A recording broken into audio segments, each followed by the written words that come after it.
नमस्कार दोस्तों, आप सभी का स्वागत है आज के एक फिर न्यू स्टोरी में। एक दिन की बात है दोस्तों, यानी कड़ाके की ठंड पड़ रही थी और उसी में बादल छाए हुए थे और आसमान में कहे तो कुछ नहीं दिखाई दे रहा था, यानी चारों तरफ बादल ही बादल छाए हुए थे। जंगल में एक पेड़ पर जहाँ पर बहुत सारे कौवा रहा करते थे, वो अपने में ही मीटिंग कर रहे थे, यानी बात कर रहे थे कि आज हम लोग को खाना नहीं मिल पाएगा क्योंकि इतनी कड़ाके की ठंड है कि हम कहीं जा नहीं सकते। इतने में ही एक मैना उधर से उड़कर आई और कौवे के पेड़ पर बैठ गई और वह बोली, हे भैया, आज हमें आप लोग अपने ही पेड़ पर रहने दो क्योंकि मैं घर नहीं जा सकती हूँ, क्योंकि मुझे कुछ दिखाई नहीं दे रहा है और ऊपर से ठंडी भी है और चारों तरफ सिर्फ बादल ही बादल छाए हुए हैं जिससे हमें रास्ता नहीं दिखाई दे रहा है। इतने में सारे कौवे बोले, अरे तू हमारी बहन कब से बन गई? हमारी तो कोई बहन नहीं है, पर तुमने हमें क्यों भाई मान लिया? भाई कहो या कुछ भी, हम तुम्हें यहाँ नहीं रहने देंगे, तुम हमारे पेड़ से जाओ। मैना ने कौवा से एक बार फिर गुहार लगाई और बोली, देखो भैया, अगर हम अपने घर जाते हैं तो हमें जाने में काफ़ी समय लगेगा और बारिश का भी मौसम है, हो सकता है कि ओले भी गिरे, इसलिए मैं घर नहीं जा सकती हूँ। फिर भी कौवा यानी मैना के बात नहीं माने और उन पर झपट पड़े।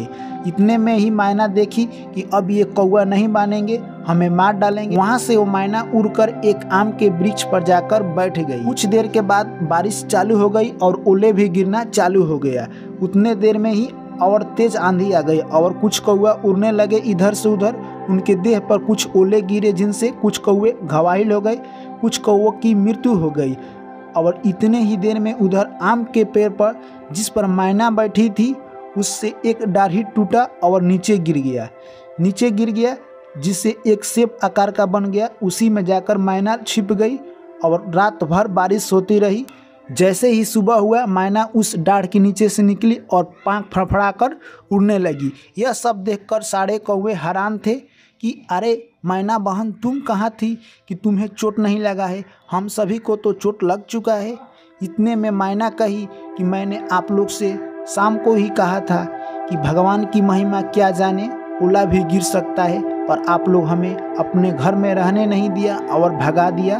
तो मैंने एक आम के पेड़ पर रही थी और रात में इतना सारा ओला गिरा, तो मुझ पर भगवान की महिमा है। और वो भगवान को प्रणाम की और बोली कि हमारे ऊपर भगवान का महिमा है, इसीलिए मैं बच पाई।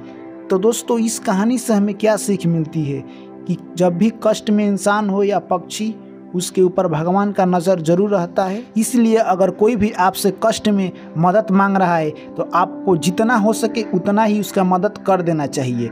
तो मैं आशा करता हूं दोस्तों कि ये कहानी आप लोग को अच्छी लगी होगी, तो वीडियो को कर दीजिए लाइक, और ऐसे ही कहानी आप लोग सुनना चाहते हैं मेरे दोस्त तो चैनल को कर लीजिए सब्सक्राइब। फिर आप लोग से मिलते हैं नेक्स्ट कहानी में। Thank you, take care, bye bye.